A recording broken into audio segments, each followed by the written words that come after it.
नमस्कार। दमनक और कर्कट की बात को आगे बढ़ाते हैं।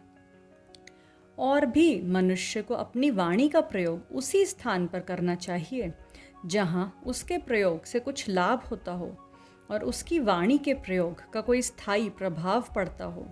जैसे श्वेत वस्त्र पर पड़ा हुआ रंग ही अमिट एवं पूर्ण प्रभावकारी होता है, उसी प्रकार उचित स्थान पर प्रयुक्त वाणी ही सार्थक होती है। कर्कट के ऐसे वाक्यों को सुनकर दमनक ने कहा, नहीं भाई, यह मत कहो, क्योंकि राजा की सेवा में तत्पर रहने वाला अप्रधान व्यक्ति भी प्रधान बन जाता है और राजा की सेवा से विमुख होने पर प्रधान भी अप्रधान हो जाता है। अतः कहा गया है कि राजा अपने सन्निकट व्यक्ति से ही प्रेम करता है, चाहे वह व्यक्ति मूर्ख, अकुलीन तथा असभ्य ही क्यों न हो। राजाओं का यह स्वभाव होता है कि वे लताओं की तरह सन्निकट व्यक्ति या वस्तु को ही अपना स्नेह भाजन बनाते हैं, जैसे लताएं भी सन्निकट वस्तु पर ही चढ़ती हैं। और भी जो राजसेवक राजा के कुपित तथा प्रसन्न होने में कारणभूत तत्वों को जानकर तदनुसार आचरण करता है, वह बाद में अवसर आने पर असंतुष्ट राजा को वशीभूत कर ही लेता है। विद्वान, महत्वाकांक्षी, शिल्प आदि कलाओं में निपुण, वीर तथा कुशल व्यक्तियों के लिए राजा को छोड़कर अन्य आश्रय स्थान नहीं होता है। राजा के अतिरिक्त दूसरा कोई भी व्यक्ति इनका उचित सम्मान नहीं कर सकता है।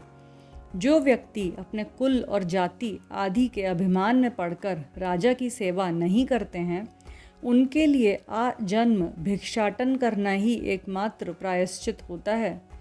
राजा की सेवा के अभाव में उनका जीवन निर्वाह भी कठिन हो जाता है। जिन व्यक्तियों ने यह कहा है कि राजा को प्रसन्न रखना बहुत कठिन कार्य होता है, उन्होंने प्रमाद, आलस्य एवं मूर्खता आदि अपनी अयोग्यताओं का ही प्रख्यापन किया है। उपायों द्वारा वशीभूत सर्प, व्याघ्र, गज एवं सिंहों को देखकर यह बात अत्यंत स्पष्ट हो जाती है कि उत्साही, अध्यवसायी तथा बुद्धिमान व्यक्तियों के लिए राजा को वशीभूत करना कोई कठिन कार्य नहीं होता है। राजा का आश्रय प्राप्त करने के अनंतर ही विद्वान व्यक्तियों की ख्याति आदि होती है। राज आश्रय के अभाव में उनका उचित विकास नहीं हो पाता है, जैसे मलय पर्वत के अभाव में चंदन का विकास नहीं हो पाता है। राजा को प्रसन्न कर लेने पर श्वेत छत्रमाचर, सुंदर घोड़े, मत हाथी आदि उपभोग्य वस्तुओं का सुख अनायास ही मिलता रहता है। कर्कट ने पूछा, अतः आप करना क्या चाहते हैं? दमनक ने कहा, हमारा स्वामी पिंगलक आज भयभीत है और उसके अनुयायी गण भी संत्रस्त हैं। उसके सन्निकट जाकर मैं भय का सही कारण जानना चाहता हूँ। कारण के ज्ञात हो जाने पर मैं संधि, विग्रह, यान, आसन, संश्रय और द्वेग अभावों में से किसी एक का अवलंबन करके अपना कार्य बनाने का प्रयास करूँगा। कर्कट ने पूछा, आप कैसे यह जानते हैं कि हमारा स्वामी आज भयभीत है? दमनक ने कहा, इसमें जानने की क्या बात है?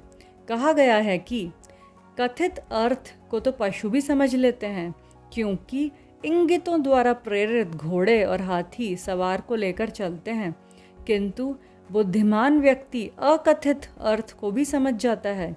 इसलिए दूसरे के अंतस्थ भाव को उसकी अंगिक चेष्टाओं आदि के द्वारा जान लेना ही बुद्धि का कार्य होता है। और भी कहा गया है कि मनुष्य के आकार प्रकार, इंगित, गति, चेष्टा, वचन, नेत्र एवं मुख गत विकारों के द्वारा उसके अंतस्थ भावों का पता लग ही जाता है। पिंगलक की चेष्टाओं से उसके भय का पता मुझे लग गया है, अतः मैं सन्निकट जाकर उसके भय का कारण समझूंगा और अपनी बुद्धि के द्वारा उसे निर्भय बनाकर अपने वश में करूंगा। इस प्रकार उसे अनुकूल करके पुनः मंत्री के पद को प्राप्त करूंगा। कर्कट ने कहा, किंतु आप सेवा वृत्ति से अनभिज्ञ हैं, ऐसी स्थिति में किस प्रकार उसे वशीभूत करेंगे? दमनक ने कहा, आप कैसे ये समझते हैं कि मैं सेवा वृत्ति से अनभिज्ञ हूँ? पिता की गोद में खेलते हुए मैंने अतिथि रूप में समागत सत्पुरुषों के मुख से नीति शास्त्र का जो अध्ययन किया है और राज सेवा के सारभूत तत्वों को जो सुना है उसे हृदयंगम किया है, उन सारभूत तत्वों को मैं कहता हूँ, सुनो। वीर, विद्वान अथवा सेवा वृत्ति को जानने वाले चतुर, ये तीन ही व्यक्ति इस स्वर्ण पुष्पों से पुष्पित पृथ्वी को स्वाधीन कर सकते हैं। आगे सुनेंगे अगली कड़ी में।